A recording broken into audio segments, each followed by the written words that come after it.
Operation నేను చూడంగానే గుర్తుపెట్టిన ORS packet లేని పక్షాన కూడా ఏం చేయాలంటే ఇమీడియట్గా పిల్లలు కూడా నేర్పించండి. వేడి నీళ్ళు, చల్లార్చిన నీళ్ళు వేడి చేసి వెళ్ళిపోండి మీరు పొద్దున, అది చల్లగా అయిపోతుంది కదా. దానిలో 1 లీటర్ నీళ్ళలో 6 చెంచాలు చక్కెర, 1/2 స్పూన్ సాల్ట్. ఇమీడియట్గా ఈ ఓఆర్ఎస్ లేని పక్షాన అది చేయాలి. ఇమీడియట్గా కలుపుకొని తాపించాలి. నువ్వు తాపిస్తావు కదా తమ్ముడికి, తాపిస్తావు. ఎండలో ఆడొద్దు బాబు, అర్థమైంది?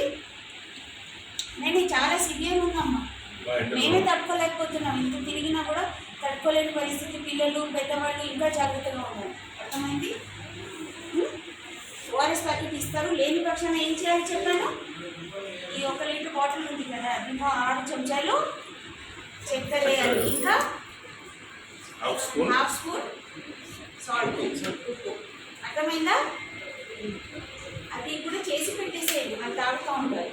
మామూలు నీళ్ళు వల్ల ఆ నీళ్ళు తాగుతూ ఉండాలి.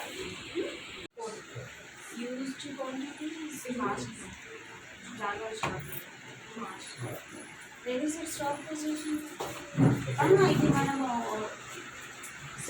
సబ్జెక్ట్ వైజ్ రాసుకుంటాం.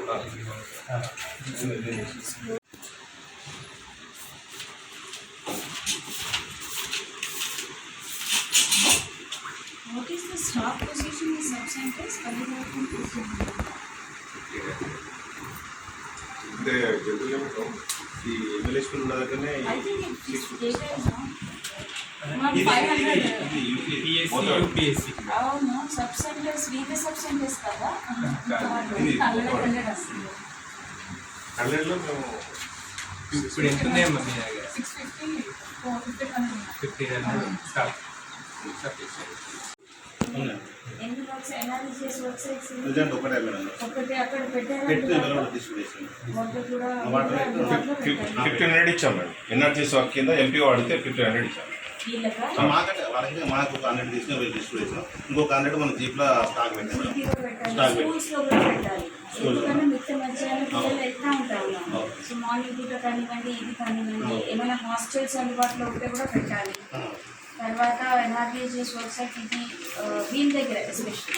అండ్ ఆ బ్యానర్ అది పెట్టుకోవాల్సింది కదా, హీట్ స్ట్రోక్ ఏం జాగ్రత్తలు అనేది మీకు ప్రతి గ్రామ పంచాయతీ కూడా ఆడియో పెట్టమని చెప్పారు. పెట్టారా?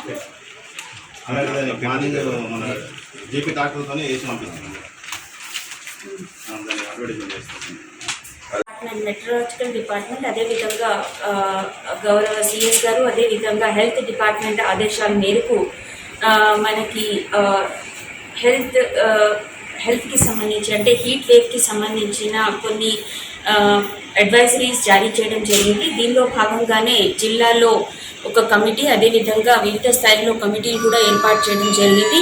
దీనిలో భాగంగానే రానున్న 15 రోజుల్లో కూడా ఆరెంజ్ అలర్ట్ మెట్ డిపార్ట్మెంట్ ద్వారా జారీ చేయడం జరిగింది. ముఖ్యంగా ప్రజలకి కోరేది ఏంటంటే మిట్ట మధ్యాహ్నం 12 గంటల నుంచి 4 గంటల వరకు ఎట్టి పరిస్థితుల్లో అవసరమైన పరిస్థితుల్లోనే బయటికి రావాలి, అదర్వైజ్ ఇంట్లోనే వాళ్ళు రెస్ట్ తీసుకోవాల్సిందిగా కోరుతున్నాం. అదేవిధంగా ఏవైతే ప్రిపేర్నెస్కి సంబంధించి చూసుకుంటే ప్రతి పిహెచ్సిలో కానివ్వండి, ప్రతి సబ్ సెంటర్ కానివ్వండి, అదేవిధంగా గ్రామ స్థాయిలో ఆశా వర్కర్ నుంచి, అదేవిధంగా గ్రామ పంచాయతీ లెవెల్, అదేవిధంగా ఎన్ఆర్ఈజీఎస్ వర్క్ సైట్స్లో, స్కూల్స్లో, అదేవిధంగా అంగన్వాడీస్లో కూడా మనం రిక్వైర్డ్ ఓఆర్ఎస్ ప్యాకెట్స్ కూడా అందుబాటులో తీసుకురావడం జరిగింది. అదేవిధంగా మెడికేషన్స్ కూడా, ఇతర మెడికేషన్స్ వామిటింగ్స్కి సంబంధించి కానివ్వండి, ఐవీ ఫ్లూయిడ్స్ కానివ్వండి, అవన్నీ కూడా జిల్లాలో ఉండే ప్రతి పిహెచ్సిలో, అదేవిధంగా సబ్ సెంటర్స్లో కూడా అందరికీ కూడా అందుబాటులో పెట్టడం జరిగింది రిక్వైర్డ్ మెడిసిన్స్. ముఖ్యంగా ప్రజల్ని కోరేది ఏంటంటే మిట్ట మధ్యాహ్నం 12 గంటల నుంచి 4 గంటల వరకు బయటికి వెళ్ళడం అవాయిడ్ చేయాలి. అదేవిధంగా ఇంట్లోనే ఉండి ఎక్కువ లిక్విడ్స్, ఫ్లూయిడ్స్ తీసుకోమని కోరుతున్నాం. అదేవిధంగా ముఖ్యంగా పెద్దవాళ్ళు, అదేవిధంగా చిన్నపిల్లల్ని చాలా జాగ్రత్తగా చూసుకోవాల్సిన అవసరం ఉంది. అండ్ ఎక్కువ ఎక్సర్సైజింగ్ కానివ్వండి, అదేవిధంగా మిట్ట మధ్యాహ్నం వంట పొయ్యిల దగ్గర ఉండడం, ఇలాంటివన్నీ కూడా అవాయిడ్ చేయమని కోరుతున్నాం. అండ్ కాటన్ దుస్తులు ధరించాలి. ఎప్పుడైతే బయటికి వెళ్తారో తలపైన కాటన్ క్లాత్తో కవర్ చేసుకోవడం, ఇయర్స్ని కవర్ చేసుకోవడం, ఇవన్నీ జాగ్రత్తగా పాటిస్తే ఎక్కడ కూడా హీట్ స్ట్రోక్స్కి వాళ్ళు అవాయిడ్ చేసిన వాళ్ళు అవుతారు. కాబట్టి ఇవన్నీ జాగ్రత్తలు కూడా పాటించాల్సిందిగా కోరుతున్నాం. అదేవిధంగా ప్రతి గ్రామ పంచాయతీకి, అదేవిధంగా ప్రతి ఇన్స్టిట్యూషన్స్కి కూడా ఈ జాగ్రత్తలు అనేది మనం జిల్లా వైపు నుంచి మనం అందుబాటులో తీసుకురావడం జరుగుతుంది. ప్రజలందరినీ కూడా ఈ వేసవి కాలం జాగ్రత్తలు పాటిస్తూ ఎక్కడ కూడా ఈ స్ట్రోక్కి గురి కాకుండా వాళ్ళ కుటుంబాన్ని సేవ్ చేసుకోవాల్సిందిగా కోరుతున్నాం.